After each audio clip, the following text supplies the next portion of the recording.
it is always, as a matter of fact, it's a survival skill to always be positive in the middle of the negativity.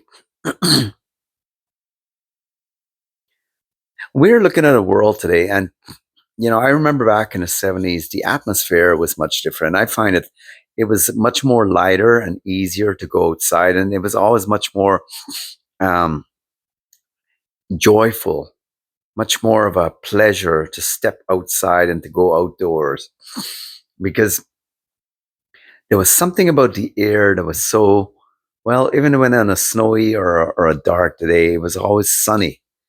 Can't describe it to you in many words, but it really was. The world is really, when I say the world, I mean, there's other countries, can't speak for the whole world, but society in general, I mean, I don't know if it's being pushed, that there's something has changed in the atmosphere.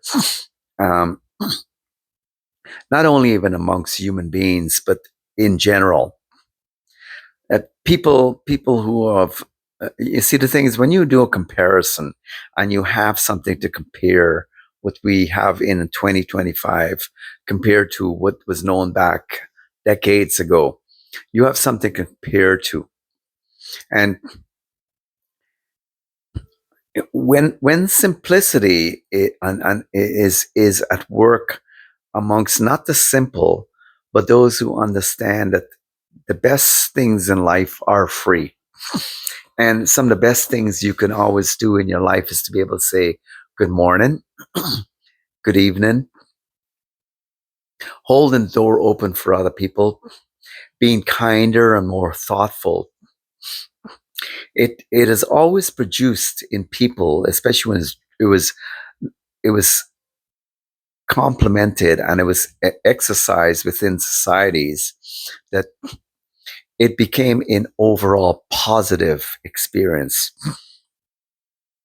So it was much more easier to be positive into something that was already in the environment. You basically just came on board and you're part of it.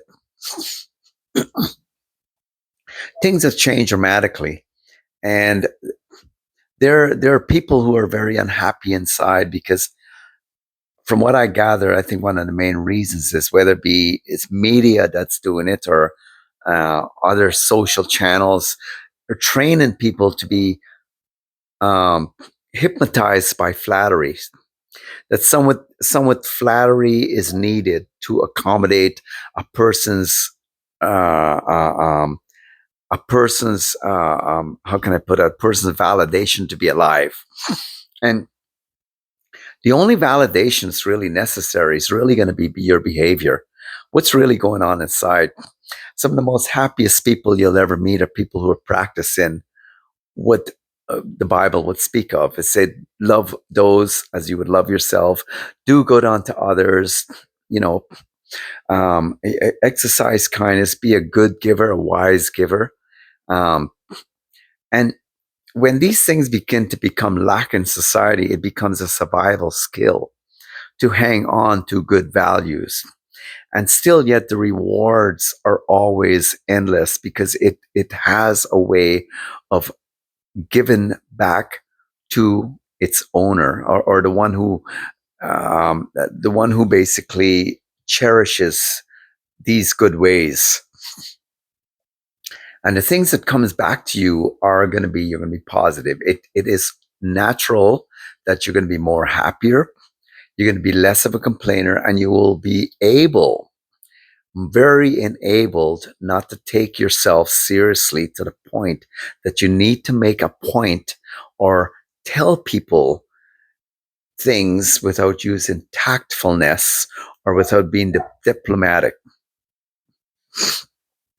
Being positive in the midst of an environment that's charged by negativity will always make you the powerful one.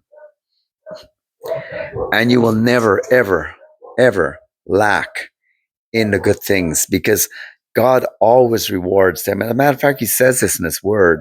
He says, to the one who's pleasing in His sight, He will give wisdom, understanding, and joy.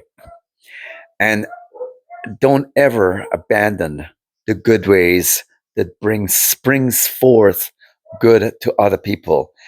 That you're like a walking, talking, living spring of fresh water wherever you go, uncorrupted. And the only way to stay positive in the middle of any kind of negativity is to stay positive. Don't let what's from the outside come in, because what is on the inside is more powerful than what's going on around you. And tell you what, it's passing. It has its time, it has its place. But the one who does uprightly and lives with a high level of positivity, of the values that produces that, are the one who's going to endure no matter what happens. So I trust this inspired you. You all have a good day, and thank you for listening. And do like and subscribe.